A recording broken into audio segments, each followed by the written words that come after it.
Now, one of the best tools to work your core muscles, your abdominals, is the gym ball. A lot of people like use them, but they tend to just do crunches on them and not a lot else. One of the best things you can do is called a gym ball jackknife. It's quite a tough move. I'll show you, then we can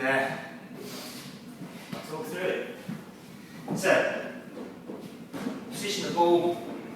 So your insteps on top of it, your head, so your body's straight from head to heels. Then you're going to draw the ball into your chest by contracting your arms. If you want to get really fancy, throw it a press up and do your reps, or you can even do a little twist out to the side to work the side abs.